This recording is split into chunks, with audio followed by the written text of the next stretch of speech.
Tout a été publié. Parmi les personnes capturées par les hommes du colonel Bankui, 10 personnes ont été torturées et arrêtées pendant plusieurs jours. L'ONG Mandela International Centre a publié un article circonstancié et condamné l'enlèvement et la torture d'un homme accusé d'avoir volé 2 milliards de francs CFA au domicile du directeur de la fonction civile du président de la République de Pologne. Désolé de vous interrompre, ce rapport peut contenir des commentaires soumis au choix de l'auteur.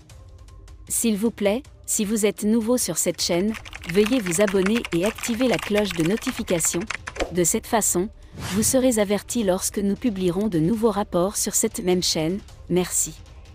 Attirer l'attention de la communauté nationale et internationale. D'abord, ce centre international de Mandela vient d'être arrêté en cas d'urgence en détention et en détention arbitrairement sans 15 jours de sécurité militaire, puis de la torture et de la cruauté, de l'inhumain et de l'humiliation. 2. Ceci, selon des événements bien enregistrés le 2 décembre 2023, tandis que Sieur Samuel Mvondo Ayolo, ministre, directeur du cabinet, TCC, du président de la République du Cameroun, de 2018, représentant personnel du président de la République de Paul Biya, qui a participé à la masse graisse du pape, enregistrée par M.G. Christophe Oa, évêque du diocèse de Sang-Melun, entouré d'un certain nombre d'autres évêques pour célébrer le 1er siècle de la paroisse de Holy Naden, dans le diocèse de Sang-Melun, la principale ville du département Jiaélobo du Sud, créée en 1923, la ville les gens travaillant chez lui à Bastos, Gévier, ont présenté l'une de ces salles de sécurité pour voler de l'argent fort, de l'argent, il y avait près de 2 francs CFA ou 30,27500 €. À son retour chez lui, les hauts responsables du régime de Yaoundé ont immédiatement ordonné aux militaires de lancer une croisade contre les personnes soupçonnées d'avoir volé sa maison. 4. Le lundi 4 décembre 2023 et le mardi 5 décembre 2023, près de 10 personnes ont été arrêtées par les services de sécurité camerounais, dont 5 en civil, dont un, Npang, et un, Tony, mais elles le font. Ne pas avoir de statut. Un agent ou officier de police judiciaire tel que prévu à l'article 79 du Code de procédure pénale du Cameroun. 5. Certaines des personnes arrêtées illégalement ont été emmenées dans un centre de détention secret appelé « Montéane Rouge », au centre de Yaoundé pour y subir ce que le bourreau a qualifié d'exploitation totale, au cours de laquelle elles ont été soumises à de graves tortures, à des cruautés, à des traitements inhumains et dégradants ou à des traitements inhumains et dégradants. Châtiment. 6. À l'aide de gourdins, de machettes, de gourdins, de planches, de feu, d'électricité et d'objets interdits, les forces de défense nationale et les forces de sécurité camerounaises ont battu ces jeunes toute la nuit dans ce qu'ils ont appelé une exploitation profonde. 7. Parmi les victimes figurent M. Mette Marie-Joseph, 20 ans, M. Zech Meka Rodrigue, 34 ans, frère de Mette, Mme Ungono Bibiche, 24 ans, compagne de Zech Mek, et l'entrepreneur Mbanga Marguerite Mette et Zech Sister, cousine, de la Mek Rodriguez et bien d'autres. Au moment de la rédaction de cet article, certains d'entre eux, dont M. Mette Marie-Joseph, sont toujours détenus arbitrairement dans les locaux de la sécurité militaire à Yaoundé dans des conditions déplorables, sans droit de rendre visite à leur famille ou à leur médecin. Consultant. 9. Après les actes barbares de torture, M. Zech Meka Rodrigue était toujours abandonné dans un lit d'hôpital du 1er hôpital militaire régional de Yaoundé, sans soins et sous la menace constante des mêmes hommes. Selon les instructions de Samuel Mvondo Ayolo de veiller à ce qu'il soit gardé 24 heures sur 24. 10. Il s'agissait clairement d'une arrestation illégale sans mandat ni droit légal, suivie d'une détention arbitraire, qui violait le droit à la liberté et s'inscrivait dans le cadre d'un mépris du droit national et des normes internationales auxquelles la République du Cameroun adhère. Abonnement gratuit. 11. La détention arbitraire constitue une violation du droit à la liberté et fait référence à l'arrestation et à la détention en violation du droit national ou des normes internationales. 12. Cette détention est à la fois illégale et arbitraire, car illégal signifie ici le non-respect de la loi et arbitraire signifie détention illégale, injuste, imprévisible et disproportionnée. 13. Qu'en droit international, la liberté individuelle est définie par l'art. 9 du Pacte international relatif aux droits civils et politiques, qui énumère les motifs pour reconnaître la privation de liberté comme arbitraire, notamment 1. Les motifs d'arrestation sont illégaux. 2. La victime n'est pas informée du motif de l'arrestation ou 3. Les droits procéduraux de la victime ne sont pas respectés.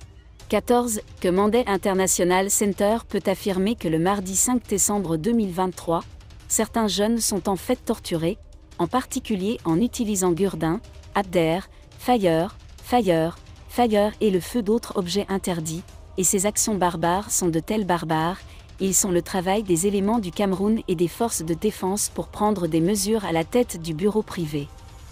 Le président de la République du Cameroun.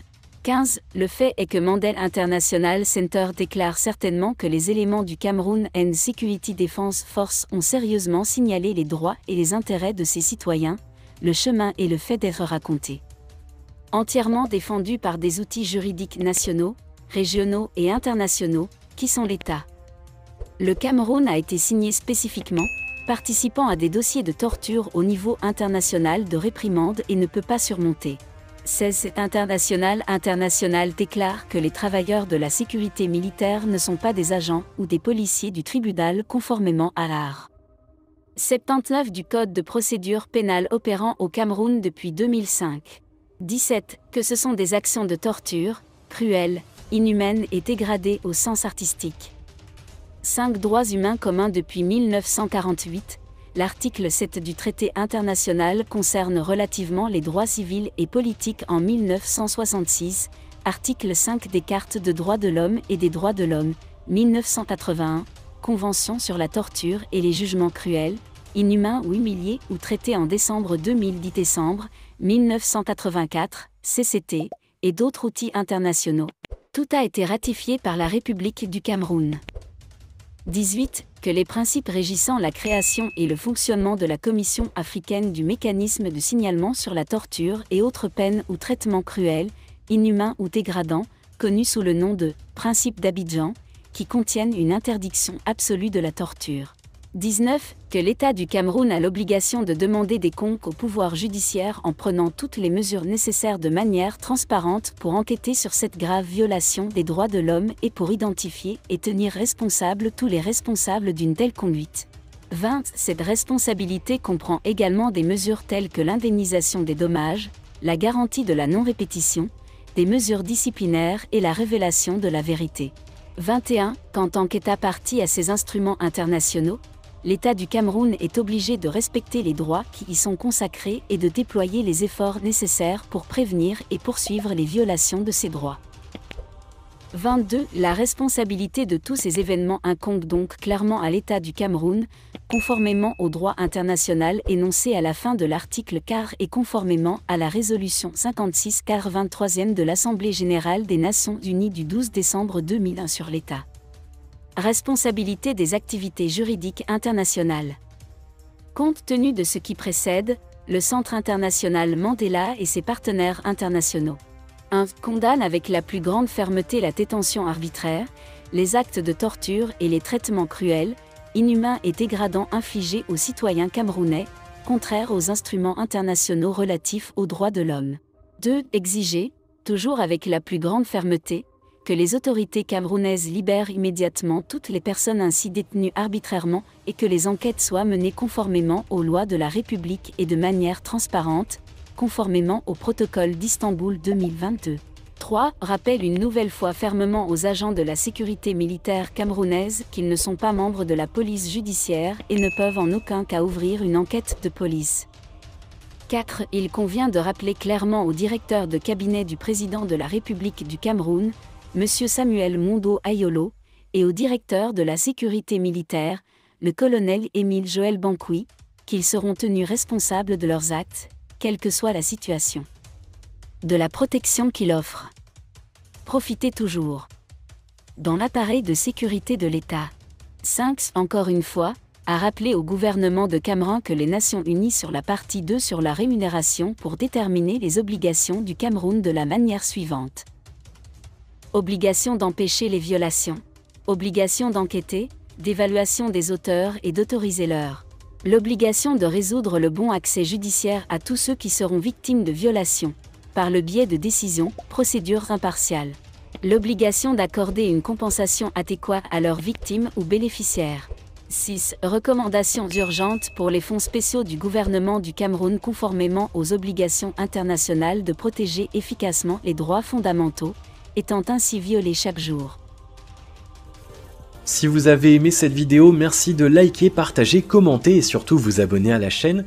Et on se retrouve très vite pour une prochaine vidéo.